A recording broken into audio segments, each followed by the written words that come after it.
Hola, buenas tardes a todos, ¿cómo andan? Bien, vamos a terminar de admitir a los que están ingresando. Ya estamos todos, creo. Fantástico. Bien, bueno, estamos llegando a las últimas clases del cuatrimestre. Nos queda, vamos a admitirlo, Agustín, nos queda programada una sola clase teórica, que es la de cojinete de deslizamiento. Me pareció bueno darla la semana que viene. Estamos con muchos parciales en esta época. No me pareció piola un tema que se suelen tomar en los finales, o sea, darlo hoy. Así que lo vamos a dar la semana que viene, el miércoles que viene. Hoy quise hacer un paréntesis para contarles un poco acerca del ejercicio que les tomamos en el parcial del sábado pasado. Eh, Vamos a admitir a Belén. Ahí estamos.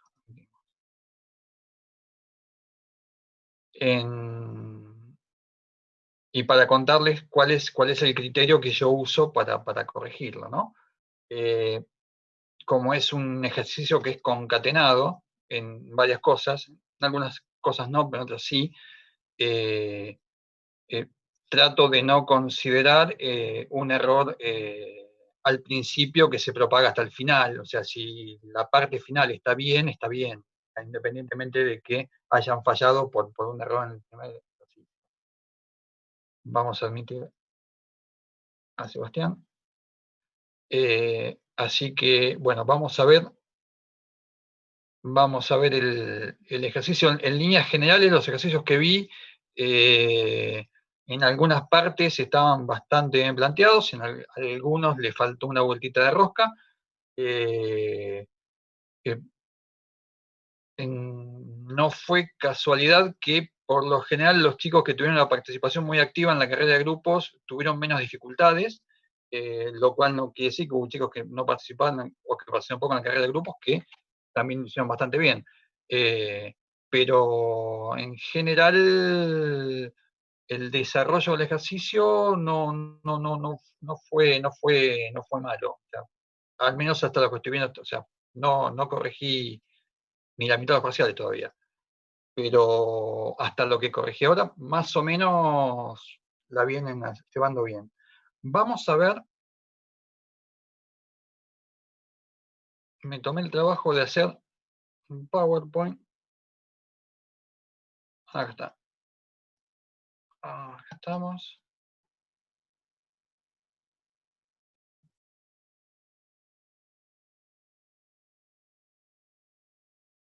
Vale, cariño. Acá estamos. Ejercicio. Bien.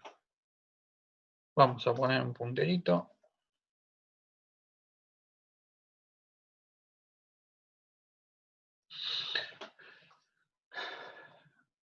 Bien. El ejercicio o el multi-ejercicio era un mecanismo de poleas y correas, ¿sí? Y un tren de engranes. Y Carlos, nos Sí, interrumpir. No estamos grabando la clase, no sé si la querías grabar o no. es una clase es más, esto es una clase o sea, de repaso, o sea, no, esa es para comentárselos nada más, o sea, no es ni siquiera, o sea, es para tener una charla con ustedes acerca del ejercicio. ¿Mm? Bueno, Después o sea, el ejercicio después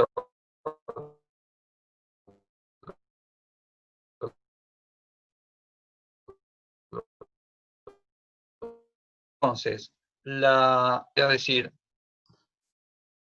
cómo vemos en un solo ejercicio que no sea demasiados conocimientos que vimos a lo largo del cuatrimestre. Entonces, nosotros les pedíamos que dimensionen el árbol, ¿sí?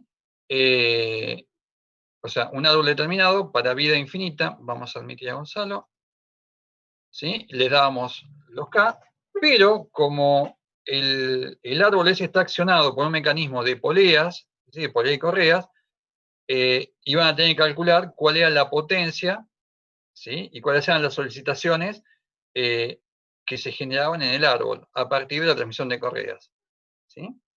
Les pedíamos también que nos digan cómo tendrían que ser los apoyos, es decir, con cojinetes de bolas, con rodamientos de bolas, para que el árbol A esté isostáticamente sustentado, que determinen la velocidad del árbol B, y que en función de los resultados obtenidos, ¿sí?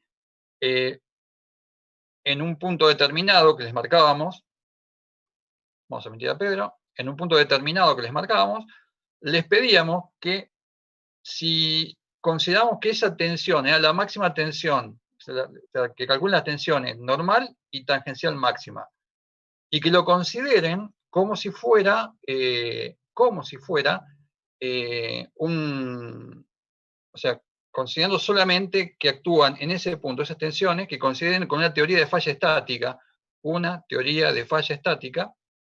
que determinen con un coeficiente de seguridad si era ese diámetro que tenía el diámetro que ustedes calcularon, si era adecuado o no era adecuado para ese árbol. En donde tenemos un motor que tiene una potencia determinada, tiene una cantidad de revoluciones por minuto que son 50 pi en 1 sobre segundo, un motor que pesa, acá el peso del motor no se ve acá que está dividido, no, el peso del motor son 100 newtons, o sea, había algo que estaba, estos números de acá son de una edición previa del dibujo, no es la que vieron ustedes.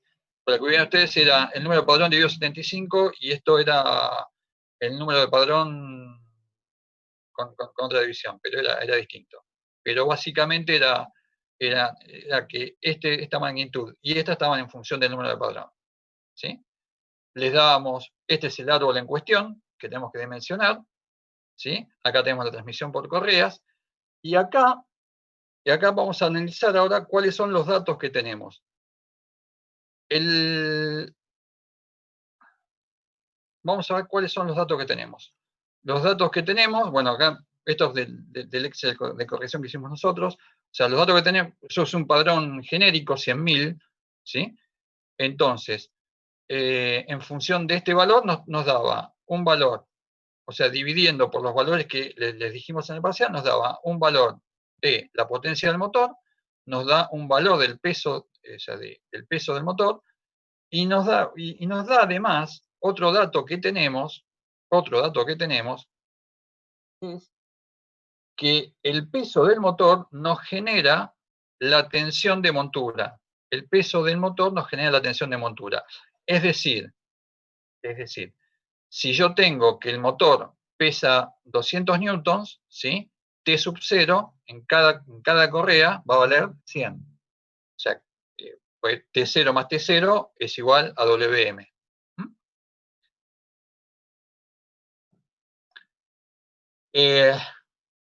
Alguno se olvidó de dividir por 2 o no se dio cuenta. No es un error grave, ¿no? Si el problema está razonablemente resuelto, o sea, y le pifiaron se olvidaron de poner el 2, no dejen de dormir esta noche.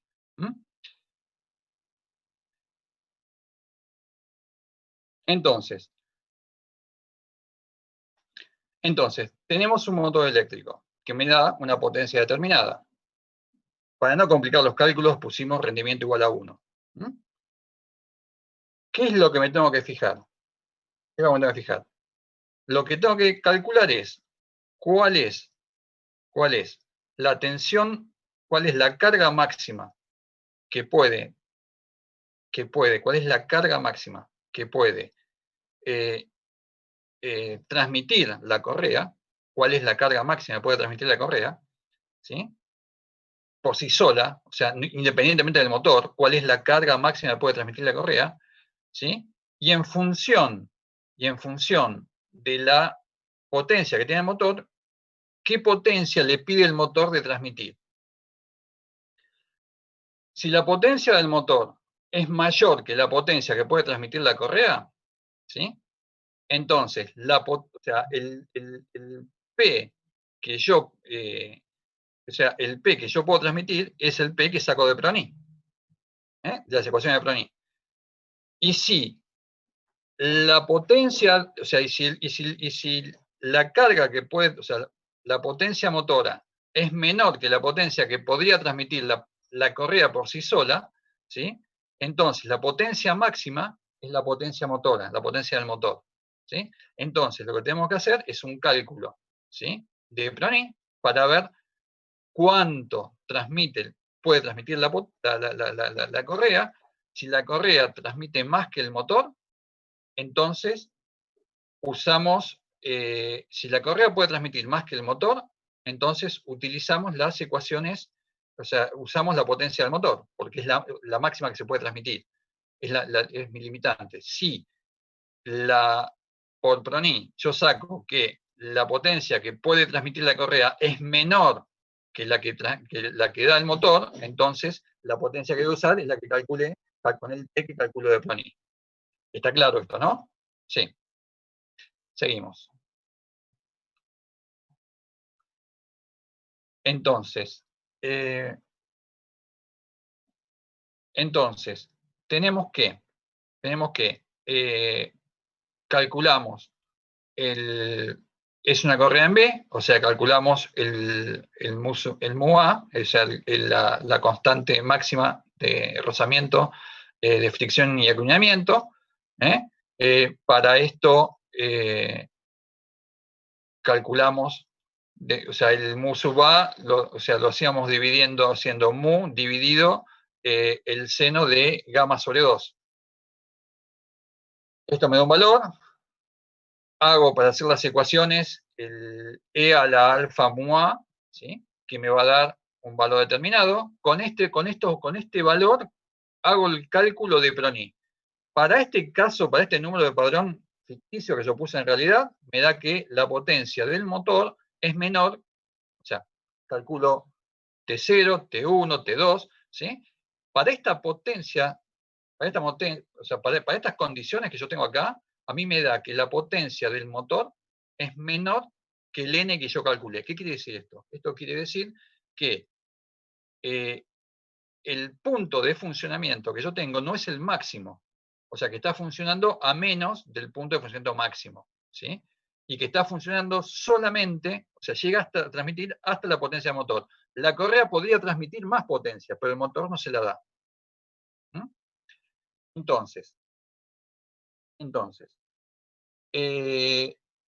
recalculo P en función de la potencia del motor, ¿sí?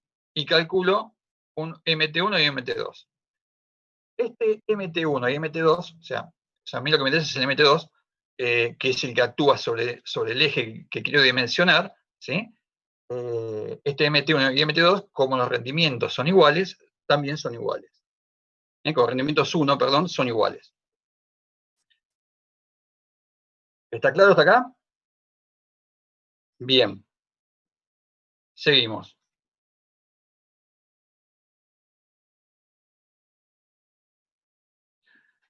Bien.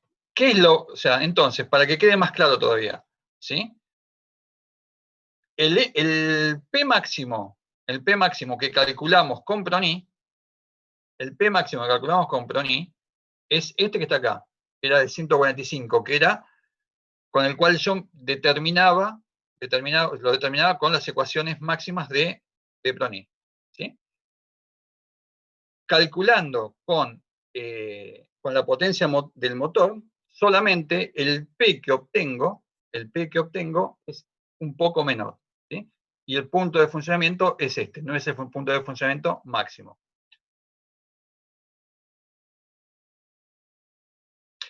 Observación. El que trabajó con este punto el que trabajó con este punto, no está, el ejercicio no está perfecto, pero tampoco está del todo mal. O sea, el que trabajó con este, trabajó con una potencia que en realidad no existe, pero sobredimensionó un poco el eje.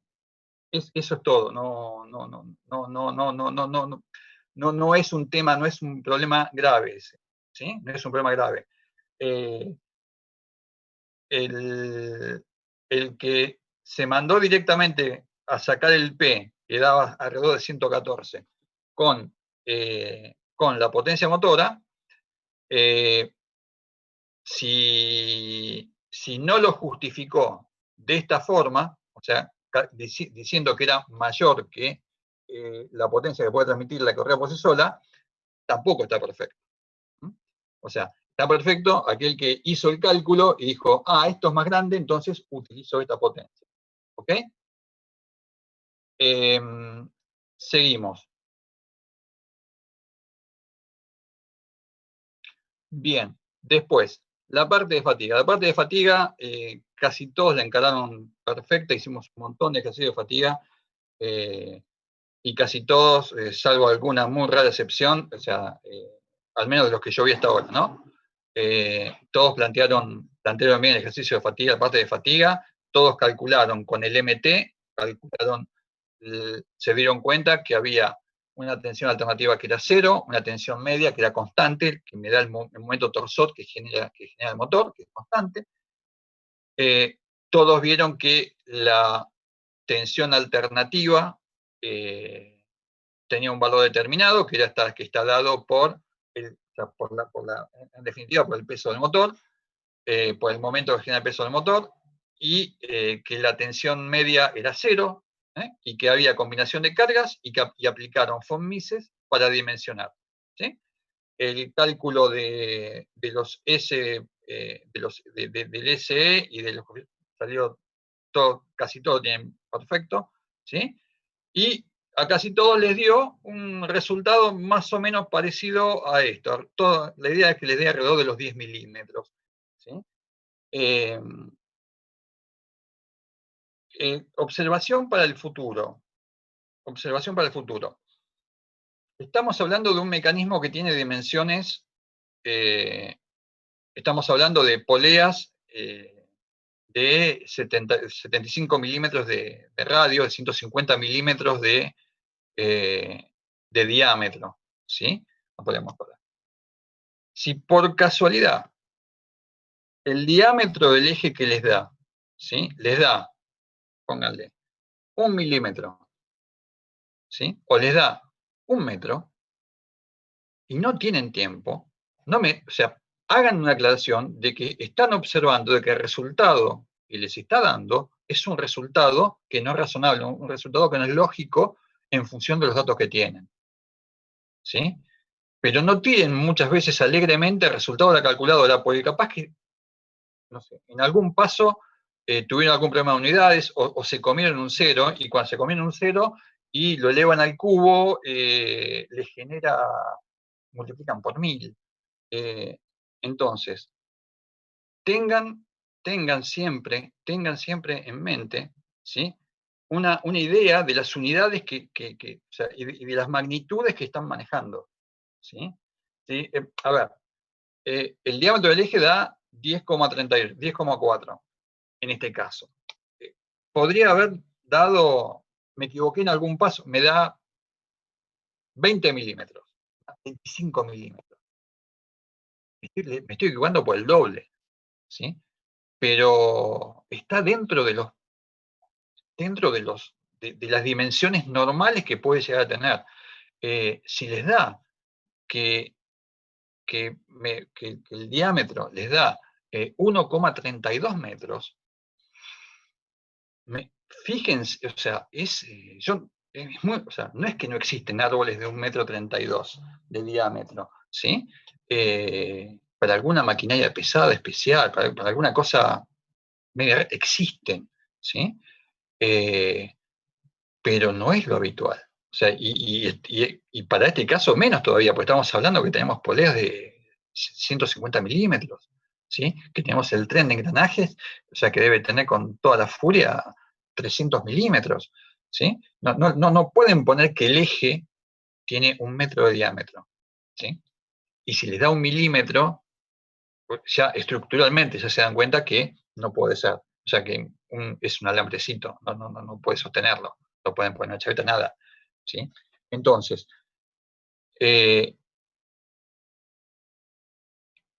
no fue el caso de muchos, pero o sea, además tampoco vi demasiado para hacer, pero vi un par de casos que digo, apa, ¿qué pasó? Pónganlo, escríbanlo. O sea, les dio mal el resultado, o sea, hagan una nota y o sea, el resultado que da es, evidentemente es erróneo. O sea, no me lo dejen así crudo. Bien.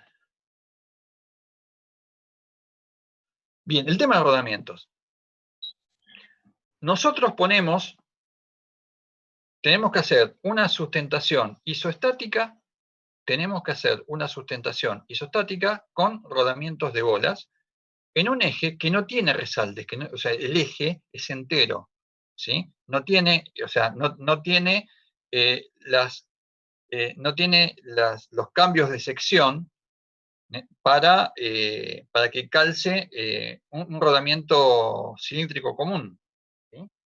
Si hubieran tenido resaltes o hubieran tenido cambios de sección para que calce un rodamiento, hubiera habido alguna diferencia con los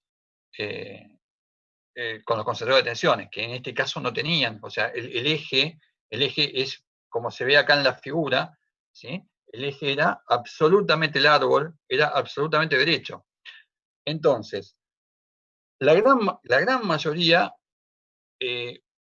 puso que se generaba con un vínculo fijo y un vínculo móvil. Eso está perfecto, ¿eh? Al menos de los que vi hasta ahora, ¿sí? Que había un vínculo fijo y un vínculo móvil.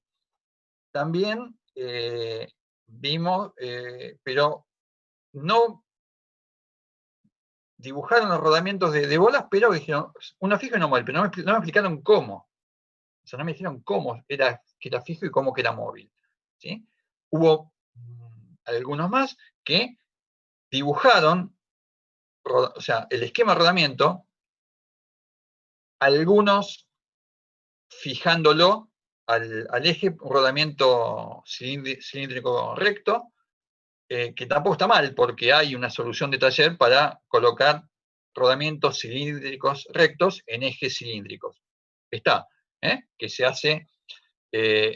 hace precalentando el rodamiento en un calentador especial. O sea, SKF tiene varios modelos de esto, en el cual el rodamiento se sumerge en un aceite determinado, ese aceite se calienta, nunca se calienta con llama directa, obviamente.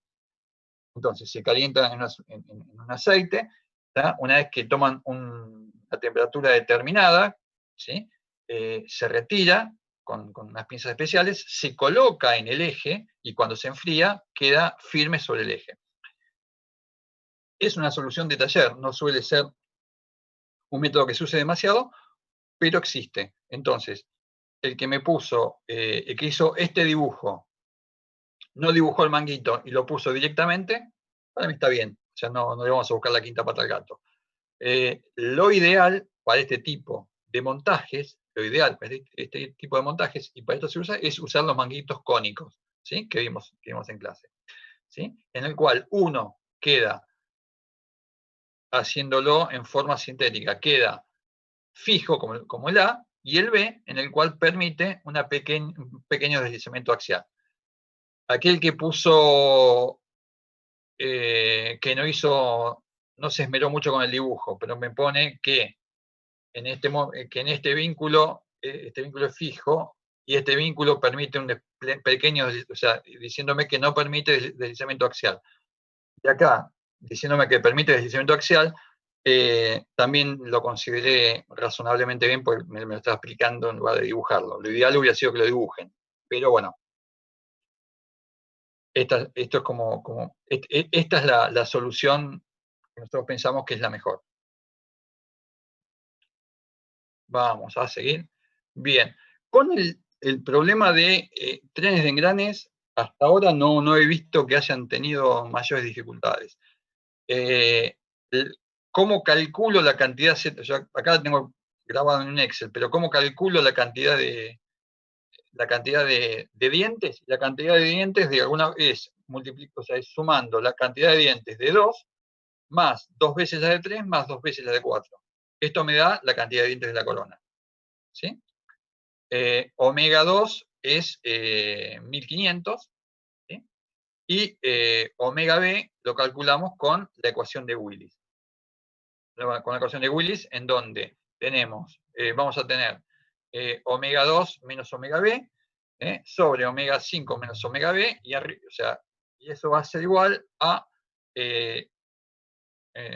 si ponemos omega 2 abajo y omega 5 arriba, va a ser Z5 arriba y Z2 abajo. Y de ahí despejamos omega B. Para mí lo importante era que plantearan, primero, cómo obtenían la cantidad de dientes, y segundo, que plantearan Willis. Yo entiendo que en la vorágine del parcial le pueden pifiar en la cuenta, ¿sí? Entonces, el que lo tiene perfecto, está perfecto, va todo el puntaje del ejercicio, de esta parte del ejercicio. El que le pifió y que le dio un número distinto, alguno le dio 33, si le dio distinto no será problema, el ejercicio está casi bien. Si llegaron a plantear que la cantidad de dientes es 92, ¿sí? Y plantearon bien la relación de Willis, si después le pifiaron en la velocidad, en la resolución de la ecuación, está casi bien, no se hagan problema. Y por último,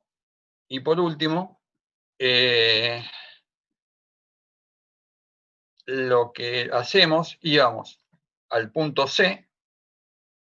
En el punto C, lo que hacíamos era decir, che, ¿cuáles son las tensiones que actúan en el punto C que yo conozca? ¿Sí? Entonces, yo sabía que en el punto C actuaba sigma X y tau XZ, por decirlo de alguna forma. Entonces, tenía sigma y tau. Entonces, con ese sigma y con ese tau, hago mi cuadradito elemental, voy al círculo de Mohr.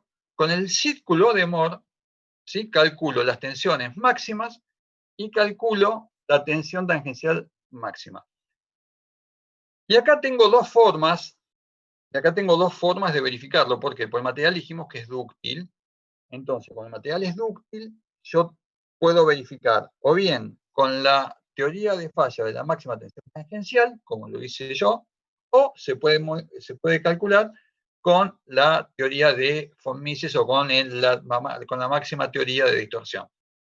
Cualquiera de las dos formas de verificación está bien. El que lo hizo con la teoría la máxima distorsión está bien, y el que lo hizo con la teoría de la máxima tensión tangencial está bien. En este caso no aplica Langer. Pues Langer es un criterio que yo utilizo, ¿sí?, en fatiga, no en falla estática. Que si bien, ¿sí?, me da el indicador de que es más, me sirve para comparar, ¿sí?, y me genera la idea de la falla estática, no es una teoría de falla estática, ¿sí?, Langer. ¿Sí? Las teorías de falla estática son las que vimos: la teoría de la máxima tensión normal, la teoría de la máxima tensión potencial, la teoría de la máxima tensión de distorsión o de von Mises, ¿sí? Esas son las teorías de falla estática. Así que, y en este caso, o sea, obviamente verifica, ¿sí? Así que esta es la idea de, esta es la idea de mostrarles el día de hoy o sea, cómo era la resolución del parcial. Así que, y bueno, y desde el viernes hasta la semana que viene seguramente vamos a estar corrigiendo todas las evaluaciones que nos mandaron, que en el curso nuestro son unas cuantas. Así que esto es lo que les quería mostrar hoy. ¿Alguna duda? ¿Alguna pregunta?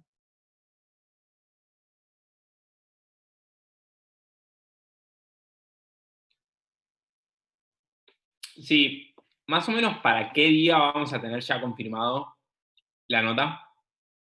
Me imagino que la semana que viene. Me imagino que la semana que viene. Siempre se tarda nosotros tardamos aproximadamente siempre una semana, 10 días en entregar las notas.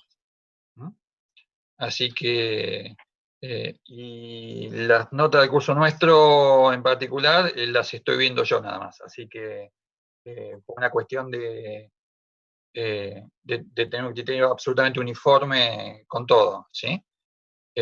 Así que calculamos que en unos 10 días a partir de, o sea, seguramente después de la semana que viene, calculo que aproximadamente alrededor del miércoles de la semana que viene debería estar la calificación. Bárbaro, gracias. ¿Alguna otra consulta, chicos?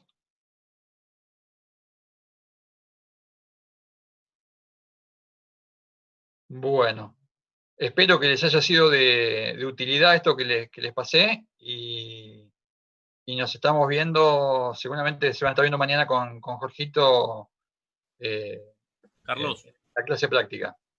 Leandro, contame. ¿Vas a subir la resolución del parcial a la página? Sí, la voy a subir. Sí, Dale. la voy a subir. Buenísimo. Fantástico. Carlos, Sí, para consultas respecto del TP3, ¿mañana sería o por mail? No sé. las dos cosas. Las dos cosas. O sea, mañana seguramente va a estar Jorge y consulta TP la pueden ver mañana con Jorgito o le mandan un mail a su docente. O sea, acuérdense que cada uno de ustedes tiene un docente que se encarga de sus TP. Ok, bárbaro. ¿Listo, Agustín? Genial. Perfecto, sí, sí. Bien. Si no hay más dudas, cortamos acá. Si no, me quedo el tiempo que haga falta contestando consultas.